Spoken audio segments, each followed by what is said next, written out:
राज्यात गुटख्यावर बंदी असतानाही सोलापूर शहरात खुलेआम गुटखा विक्री सुरू असल्याचा धक्कादायक आरोप युवा विकास सेनेने केला आहे।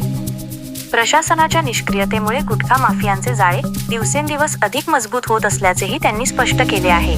या पार्श्वभूमीवर युवा विकास सेनेने पुण्यातील अन्न व औषध प्रशासनाच्या विभागीय कार्यालयात अधिकृत तक्रार दाखल केली असून तात्काळ कठोर कारवाईची मागणी केली आहे।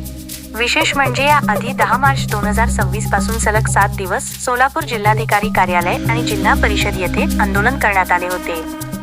मात्र इतक्या आंदोलनानंतरही अन्न व औषध प्रशासन सोलापूरकडून कोणतीही ठोस कारवाई झाली नसल्याचा आरोप करण्यात आला आहे।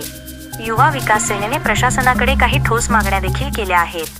त्यामध्ये सोलापूर शहरातील गुटखा विक्रेते आणि पुरवठादारांवर तात्काळ छापेमारी करावी, प्रतिबंधित माल जप्त करून गुन्हे दाखल करावेत, संबंधित निष्काळजी अधिकाऱ्यांवर शिस्तभंग कारवाई करावी आणि सोलापूर शहरात गुटखा मुक्त मोहीम तात्काळ राबवावी अशा मागण्यांचा समावेश आहे।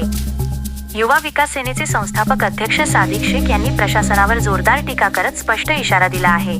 ते म्हणाले, गुटखा विक्री हा केवळ कायद्याचा भंग नाही तर तो युवकांच्या आरोग्यावर थेट आघात आहे। प्रशासन जर डोळेझाक करत असेल तर आम्ही रस्त्यावर उतरल्याशिवाय राहणार नाही। तसेच त्यांनी पुढे सांगितले की पुढील 7 दिवसांत ठोस कारवाई न झाल्यास पुण्यातील अन्न व औषध प्रशासन कार्यालयासमोर बेमुदत धरणे आंदोलन छेडण्यात येईल।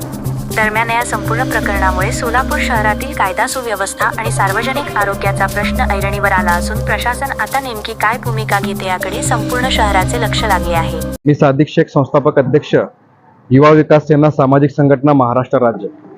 आज पुणे येथे अन्न व औषध प्रशासन विभागीय कार्यालय या ठिकाणी सहाय्यक आयुक्त अन्न औषध प्रशासन कार्यालय यांच्याकडे युवा विकास सेनेच्या माध्यमातून एक तक्रारी अर्ज देण्यात आलेला आहे। या तक्रारी अर्जाचा विषय असा आहे की सोलापूर शहरामध्ये जे उघडपणे गुटखा विक्री सुरू आहे त्या गुटखा विक्री करणारे व पुरवठादार यांच्यावर कारवाई करा म्हणून आम्ही सोलापूर जिल्हाधिकारी कार्यालय येथे 10 मार्च पासून 7 दिवस सातत्याने बेमुदत धरणे आंदोलन केला होता।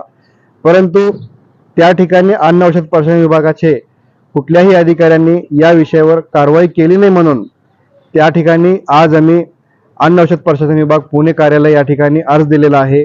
7 दिवसात जर या विषयावर तातडीने कारवाई झाली नाही तर या कार्यालयासमोर आम्ही अन्न औषध प्रशासन कार्यालय सोलापूर व त्याचबरोबर सोलापूर शहरामध्ये गुटखा विक्रेते व पुरवठादार यांच्यावर कारवाई करा म्हणून आम्ही बेमुदत धरणे आंदोलनाची सुरुवात करणार आहे। एवढं सांगून मी आपले 2 शब्द संपवतो। जय हिंद, जय महाराष्ट्र।